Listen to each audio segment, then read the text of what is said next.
நம்பினார். இருமாப்பு இருக்கிறவரா இருக்கும்போது என்ன அவரு நம்பினார். இதுல இருக்கிற எல்லாமே எனக்குள்ள இருந்துச்சு. துரோகியா இருந்தேன்.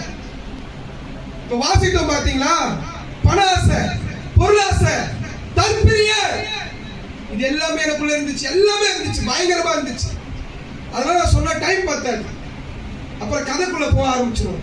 அதெல்லாம் வேணாம், எல்லாருக்குள்ளயுமே இருக்குது இது. அதனால கொஞ்சம் நம்ம கவனமா கவனிச்சு இது எல்லாவற்றையும் விட்டு விலகும்படியாய் இயேசு கிறிஸ்து என்னை நம்பி இருக்கிறார். எத்தனை பேர் விசுவாசிக்கிறீங்க? எத்தனை பேர் ஆமென் சொல்றீங்க? எல்லாம் ஒரு கரங்களை தட்டி இயேசு என்னை நம்பி இருக்கிறார், இயேசு என்னை நம்பி இருக்கிறார், இயேசு என்னை நம்பி இருக்கிறார். அவர் ஏன் நம்பி இருக்கிறார் சொல்லுங்க பார்க்கலாம். ஃபர்ஸ்ட் செய்திலாம் முடிஞ்சிச்சு.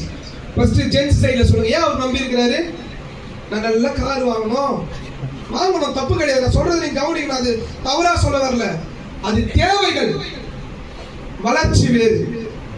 தேவைகளை தேவன் சந்திப்பார். ஏங்க இன்னைக்கு வரைக்கும் தேவைகளை சந்திக்கிறாருங்க.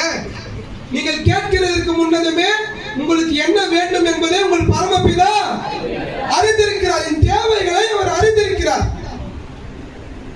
ஆமாங்களா இல்லையா? தேவைகள் வேறு, வளர்ச்சி வேறு. அப்ப தேவன் எதற்கு நம்மை நம்பி இருக்கிறார்? நீங்க தான் சொல்லணும். வளர்ச்சி அடையும்படியாய்.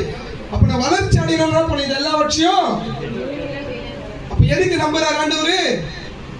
அந்த இருமாப்பை கொஞ்சம் விட்டுறாம்பா, அந்த பெருமையை கொஞ்சம் விட்டுறாம்பா, அந்த தற்பிரியத்தை கொஞ்சம் விட்டுறாம்பா, ஐயோ அதுல இருக்கிற ஒவ்வொரு காரியத்தையும் கொஞ்சம் விட்டுறாம்பா, இணங்காம யாரு என்ன சொன்னாலும் நான் இதான் அப்படின்றியா அதை கொஞ்சம் விட்டுறாம்பா. நம்புறாருங்க, நம்புறாருங்க. இயேசு நம்மை நம்புகிறார். அவருடைய நம்பிக்கைக்கு பாத்திரவன்களா இருக்கும்படி தேவன் நம்மை ஒவ்வொரு நாளும் நம்புகிறார். அதனாலதான் ஒவ்வொரு நாளும் ஆயுசு நாட்களை நீ கூட்டி கூட்டி கொடுக்கிறார். ஏன்னா இன்னைக்கு என் பிள்ளை அந்த வீம்பை விட்டுரும்பா, இன்னைக்கு என் பிள்ளை அந்த தற்பிரியத்தை விட்டுரும்பா, இன்னைக்கு என் பிள்ளை அந்த பணப்பிரியத்தை விட்டுரும்பா, இன்னைக்கு என் பிள்ளை அந்த பொருளாசையை விட்டுரும்பா, இன்னைக்கு என் பிள்ளை அந்த கவலையில இருந்து வெளியே வந்துரும்பா. உங்களுக்கு ஏன் கவலை வருது? நீங்க நல்லா கவனிங்க. போயிட்டு வீட்டுல போய் வாசிங்க. இதெல்லாம் இருந்துச்சா இதை குறித்து யோசனைகள் வரும். அந்த யோசனைகள் கவலைகளாய் மாறும்.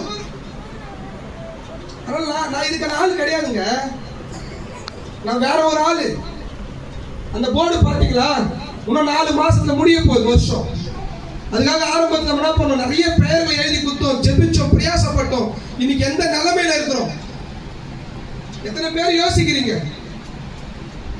நீங்க இந்த இடத்துக்கு வரலையானா மறுபடியும் அங்கேயே தான் இருப்பீங்க. நான் இதை விட்டு விலகினதுக்கு அப்புறம் நான் வேற ஒரு இடத்துக்கு